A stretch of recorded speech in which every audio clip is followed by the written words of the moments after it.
Welcome to today's episode. Really special visit to Pluppspeed. They have a really nice build that we are going to check out, and this is Robin. Nice to meet you. Hello, hello. A really special thing about this car is that it's going to be road legal, or that's the intention at least. That's the plan. And you told me really interesting before we started this session that you have this really special engine, which no one actually really likes, but it's got some special gems. Yes, the engine from the beginning is from a Volvo S40, and it's a 1.6 liter from the beginning. And it was an engine that was developed by Volvo in the oil crisis era. They needed a cheaper option against the 2-liter version, turbo version. And they made one, and they were completely staggered about how bad it was. So they had to do something with it. So they actually sent the top end to Cosworth. They did some magic stuff. Back to Sweden it came a more high-flowing top end. That was basically how the 1.6 actually made into the production, because they upped the power so much that we can actually use it. And you actually told me that we have one on the stand. We can go Yes. over to the... We have one here, and this particular example has been in a dragster S40, and this example has benched over 850 horsepower on the wheels. So it's quite potent. So it's quite amazing that you told me that you're stroking the engine. Yes. So you go from a 1.6 to 1.9 something, and you can get like, what did you say, 1200 horsepower? You can, it depends on what turbocharger you will use, but it can handle a serious amount of power. And it's the original head on the car. Yeah. What is? Do you need to change things, or what? The thing that you have to do when you go up in this serious high horsepower, you have to even if Cosworth has done some things on it, you have to do some porting by yourself. Yeah. Those power numbers you cannot do with stock parts, of course. What is the limit on the stock head on this one? Actually, I don't really know, but when we for this car we will do a stock head and a EFR turbocharger, and approximately we are going to have around 650-700 horsepower. So we are taking the bottom end from a 2-liter, the crank, and it basically drops in from the 2-liter version, and then we manage with some pistons and some rods on top of that. And so basically getting like a 700 brake horsepower limit on the head, which is still good. Yeah. You had some kind of a hidden gem from Volvo. Yeah. And how do you feel about putting a Swedish engine or Swedish-British engine into a German car? I feel really good about it, actually. Yeah, that depends. But what we are here to look at is actually this special car. What are you actually building here? You told me that it's going to be road legal. We have a different legislation. Yeah, we have a legislation, and it's coming from SFRO from the beginning. And they have put together a rule book that manage every car enthusiast to actually build their own car from the ground up. And you have to strictly follow that rule book in order to get the license. Yeah. And it's a specific way to get there, and this is more of the quite complicated stuff to do, but still we have managed to get to this point. But can you tell me a little bit what are you actually doing? Because this is basically insane. I thought that when doing Marcus's 968, that was difficult in itself, but this is just on another level. What? Yeah. Just look at this. This is amazing. First of all, we chopped everything that Polo has in between the chassis. It seems like it's only the cheap. The blue stuff is the Polo. The rest of it is gone. We built the car from the drivetrain and onwards. Yeah. And we said that we're going to wanted to do a quite cheap project from the beginning. Doesn't seem that cheap. Has been completely torn apart, that idea. But mainly we had a cheap engine, and we want to combine that with the DCT gearbox. Yeah. That was the main concept. So you got a German car, Swedish engine, and a German gearbox? Yes. From the beginning, we would use OEM back end from an E90, like an M3, just mock up and then do the chassis to that. But this is nothing like a E90. it's not the E90 anymore. But we took a discussion about it, and we said we cannot do this. It becomes a big compromise. Yeah. And if we're going to do big compromises with OEM stuff, then we can just do our own stuff from the ground up instead. It was a nice decision, but also a quite time-consuming decision. Yeah, and it went from cheap to really expensive. Yeah, but all in all, has been a really fun trip because we have built our own uprights, our own suspension. Everything is done by ourselves. Yeah. Of course, with help from our sponsors, like Domiworks, for instance, that has helped us to CAD the actual upright that we have. But it's on ideas that we have come with that this is what we want, and he have done it for us. A really nice steep learning curve of how chassis work, and all in all, I just know a few percentages of what this subject actually offers, because you can read hundreds and hundreds of hours into chassis dynamics, and you will not be fully learned anyway. So yeah, but super fun to make this a reality. How much wider is the car actually? Exactly how much wider I don't actually know, but I know it's in the back it's WRC width. Yeah. So I can maybe 150, 180 millimeters per side. In the front it's actually a bit wider to accommodate all of the geometry and suspension, and we will come later to that part. The appearance of the car will be WRC Polo from this era of chassis. This is a 6R, so it's like a 2016, 2015 spec. To take this from the beginning, we didn't actually know what car that we were going to build. It was not because we started with the engine and the gearbox, and we didn't have a host for the drivetrain. And I looked at YouTube, and all of a sudden WRC Red Bull Polo just came across one clip, you know, when you're looking at YouTube on the nights. And I was like, we are going to build a Volkswagen Polo. That was from now on, we have to build that one. And that's how it became just this version. And we want it slammed, because a WRC car is a high car with a lot of suspension travel.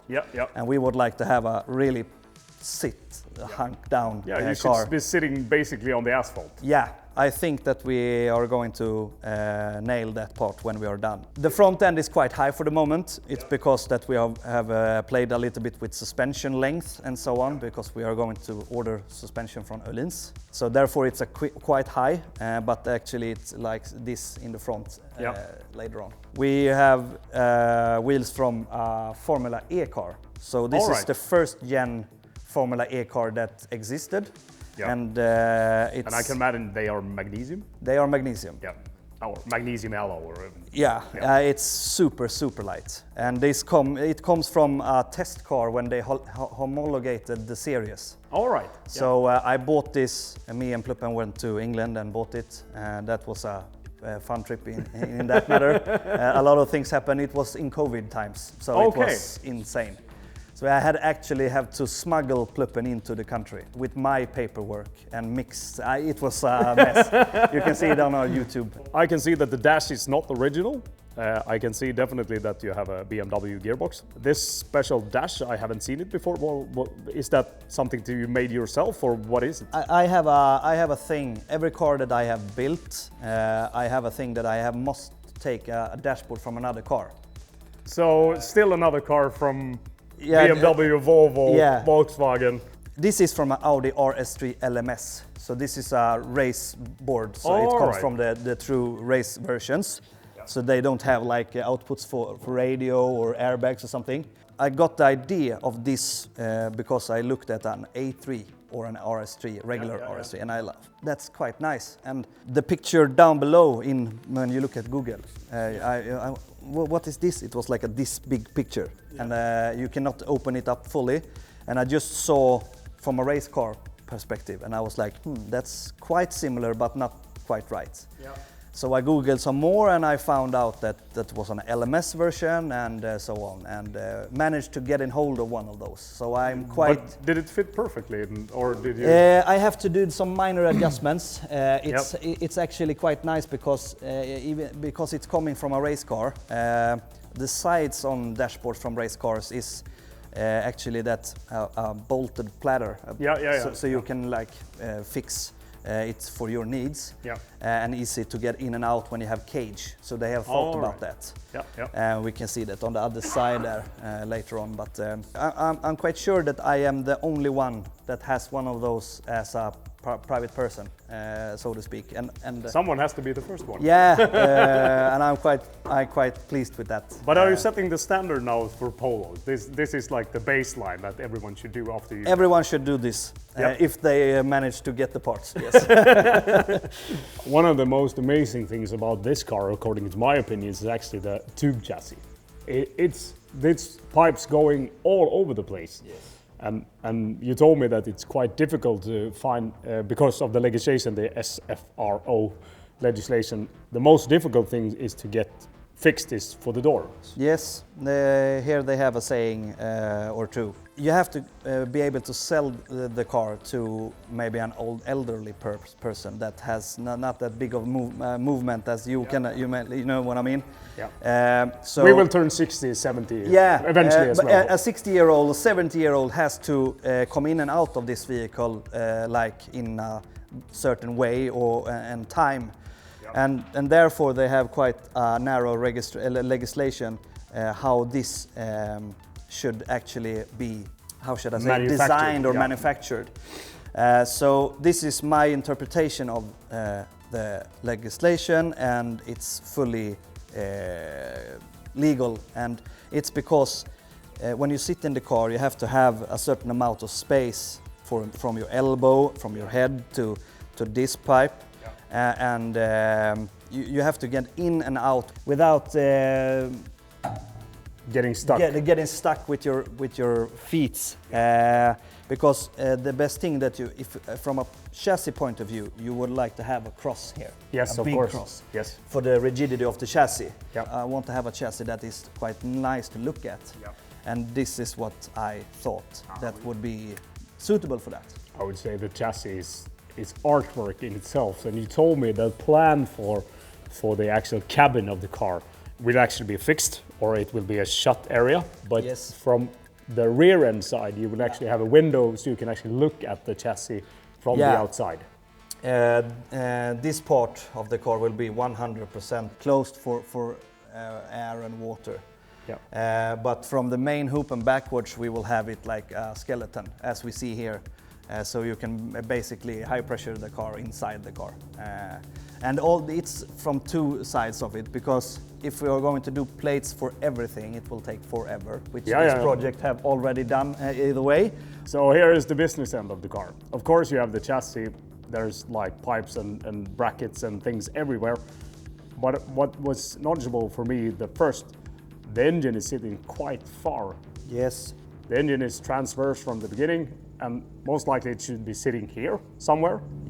But this is like 70 centimeters back and in the right direction. Yes, in the right direction. The most common question I actually get when they are looking at the car, if it's four-wheel drive. And the guys that actually are asking the question becomes quite pissed off actually, but why is it not four-wheel drive? The OEM car that you're interpreting is four-wheel drive.